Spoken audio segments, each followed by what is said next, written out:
Nice little bayad. Beautiful, isn't it? The Bay of Pigs, I call this. It's probably the most intimate part of the whole lake, isn't it? You've got a good acre or so of shallows, haven't you? It's only 2 or 3 foot max, isn't it? But a lot of weed. A lot of weed. The crays seem to like it in here as well, but so do the carp, and they've been caught out of here in cold weather as well as the more obvious conditions like this. So definitely worth investigating. There's been times where I've heard them booming out in November. Really? Yeah. It's not an area of the lake I've fished, to be honest with you. But no, not for any particular reason. I just haven't really seen them around here when I have been here. Well, it's one of those, I think, Joe. They come when they are. I mean, someone told me recently there were sort of 60, 70 fish in here at one time, you know. Although Chris does occasionally, they like to spawn in here and this channel, so Chris periodically will close this part of the lake for obviously for the well-being of his fish, and they'll have a spawn. Obviously, a great time to watch them and come and see what's in here. But they're not here. They're usually up the lodge end quite often. But there's a few fish about. We've seen a couple, haven't we? And problem is the swans. You know, we've got those. It's very shallow.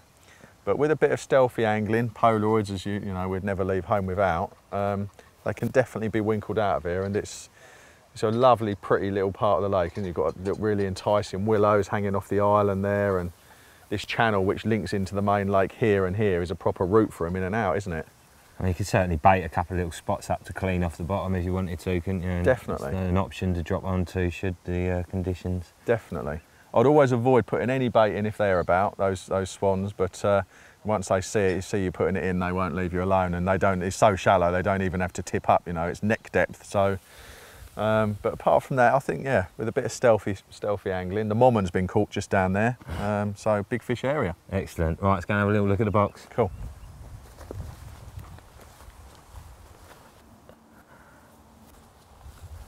Oh mate, this swim certainly isn't short of a bit of water, is it? No, it's commands a huge amount of 2 sides. This is the Royal Box. Not one that we fish really much, is it? But it's, I mean, probably if you were going to pick one swim to do a season in, this would probably do you, wouldn't it? It's not that we'd ever do that, but you've got so much choice. I mean, left-hand side here, you've got the island margins, the deep middle bowl. Which is a key area, certainly in the winter, isn't it? Definitely, Joe, yeah. And there's a bit of a sort of golden triangle, what we call it, That's right. which you can hit from a few different areas, and they do seem to hold up there for whatever reason. But they do, like mate, you say, yeah. the corner of that island is just gagging for a bait. It's prime, isn't it? Yeah. And you've got the big prevailing winds pushing down onto this island and this area, and obviously this channel, this gully is going to have fish traffic going through it all the time. There's a few little, I fished in here with a client on a tutorial, and we found a few little patches of hard, clean stones out there, which were really nice, you know, just with a little bit of leading around. I don't think there's any massive sort of depth variations deviations, are there, no. but I think there's the odd sort of, you know, it might only be sort of 10 inches or something, you know, but clear patches of stones and so on, they're there, or hard patches of clay sometimes. So the other great thing is, you know, which applies to a lot of the swims around here, is if you fish with a mate, which a lot of people do, don't they? They like a little bit of a social. There's loads of space here for 2 anglers and loads of water for 6 rods. Yeah, it would definitely be very high on my list if I was doing 2 or 3 nights. You've got the right-hand side of the Royal Box there, which fishes out towards the middle of the lake. So as you said, you know, you can cover an enormous amount of water and you can see a lot, which is important, isn't it? Definitely. So yeah, very, very prime swim this. Well, here we are in the left-hand point. I believe you haven't fished this one, Ad? Do you know what, Joe? I've never even walked into this swim. I don't know why. It's one of the most popular ones, so I guess usually there's someone in here, so I'd just leave them to it. But I think probably every single big fish in the lake's been caught out of here at some time or other, wouldn't you? Definitely, by the sounds of it, you know, it's one of them swims that produces all year round. Yeah. And you can see why, can't you? I mean, it obviously fish is the main central section of water, and if they're moving up and down the lake, they're going to be coming past you, aren't they? It's pretty much opposite the Royal Box, and you've got the island over there, but you've got that, as you said, you know, you've got that big territory out there, which is known good winter fishing. But you've also got some close-in spots. There's a few gravel marks at 40 yards or so. And, that's it. And even, you know, in the margins here, you can see this line of weed that runs all the way along, and it only goes sort of 20 yards or so out. And, you know, I quite often see fish showing that they travel along that edge of it, don't they, Joe? That. Yeah. Just fishing over it is always a good idea. So obviously this is the left-hand side. The next door is the right-hand side. That's right. Which fishes more down towards the dam water.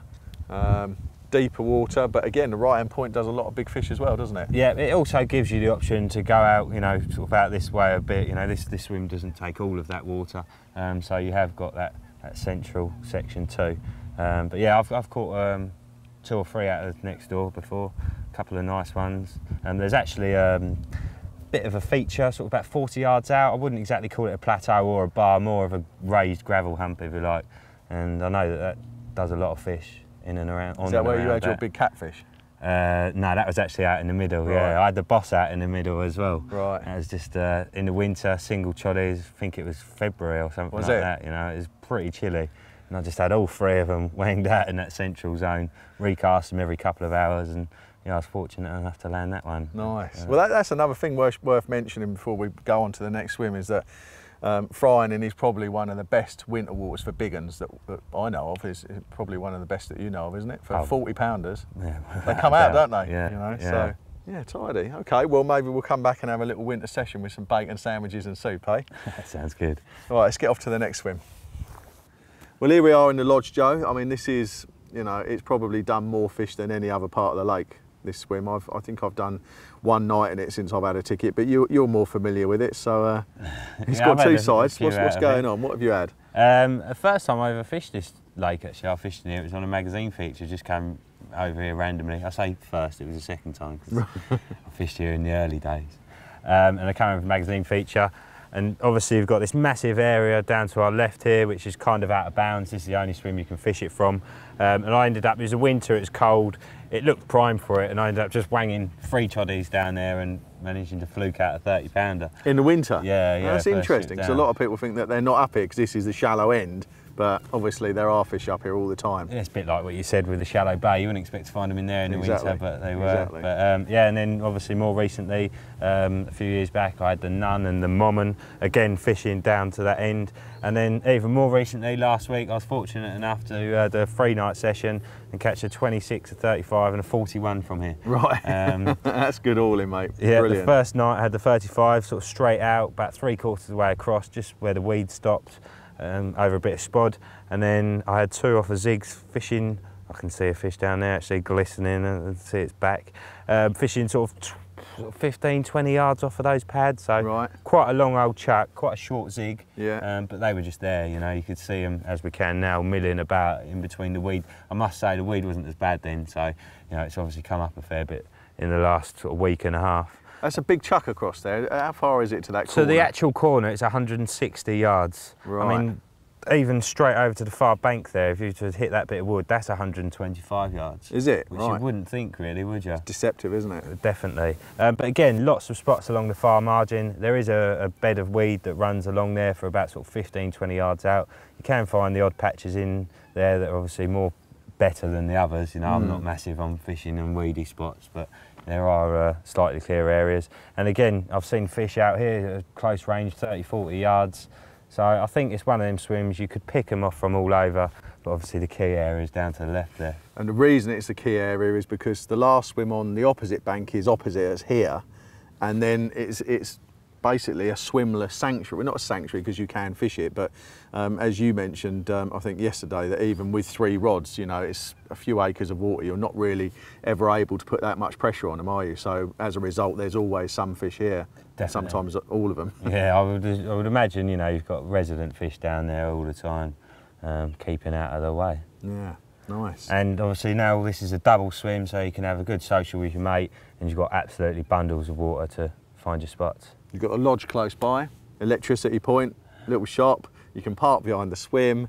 It's the first bit of the lake you come to, and all of those reasons combine to make it popular. So even if you're blank, you go away feeling happy because you ain't got to drag your gear half the way around the lake. Yeah. Although there is now a quad facility for taking anglers to their swims, and also you can go across in the boat just for a couple of quid. So sounds like my type of tea. Yeah, me too. But you know what? This is empty. I think when we finish doing this bit of work, should we get our brollies and come and pitch up in here for the night? I think we should definitely have a look. That's good, isn't it? Nice.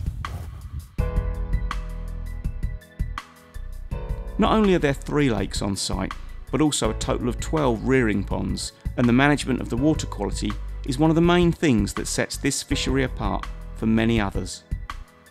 All memorable catches are photographed, filmed and then posted onto the extensive website, where you can keep up to date with what's been coming out and what swims are fishing particularly well. The Facebook page also gives people the heads up about what's going on at the lake, and there's no doubt that the Fryerning community of anglers are a sociable bunch. The staff and bailiffs are available 24/7 and are more than happy to go that extra mile to make your fishing the very best it can be. Banks and swims are constantly maintained and upkept, so they look their best at all times. This is almost like a museum, isn't it? It's brilliant, isn't it? You expect to see like Quint out of Jaws, like rustling up some, steaming some shark jaws out of a bin in the corner, and yeah, it's just lovely. It's got a lot of character, isn't it? Or Chris Ball cleaning his reels. Yeah, a load of old piscatorial artefacts over here, Joe, we'd say. It's another fantastic part of the place, really, isn't it? Yeah, definitely. And it's, you know, for a top flight syndicate that Fryerning is, you know, you've got all the facilities that you'd expect, everything from flushing toilets, you've got all the ablutions, sink, I think there's a fridge there as well. Charger things. Chargers, yeah. Even a little tackle store over there in the corner. So, or if you just want some inspiration of what you might catch.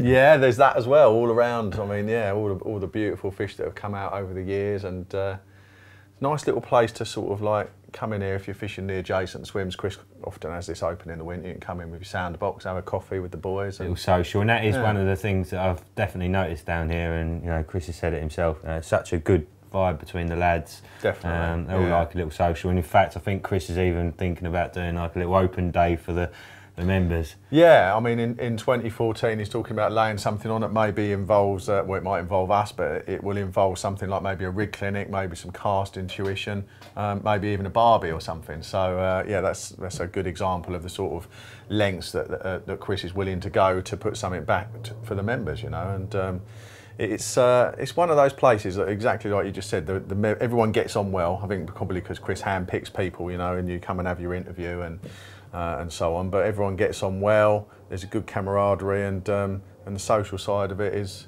nice, which is important, isn't it? It really is. Yeah. So I was just noticing while we were stood here actually that one of the many artefacts is this was Carp Talk cover from 2007. So that was the first 40. Yeah. So. And that was the Germ, which has obviously gone on to do 50. Which has gone on to do 50, yeah. And there's, you know, I think it'd be remiss of us to sort of come and look at all the fishery and all the facilities and everything, and not look at the A-team hierarchy of fish. So with that in mind, we'll go and have a look for them next, shall we? Sounds like a good plan. Good man.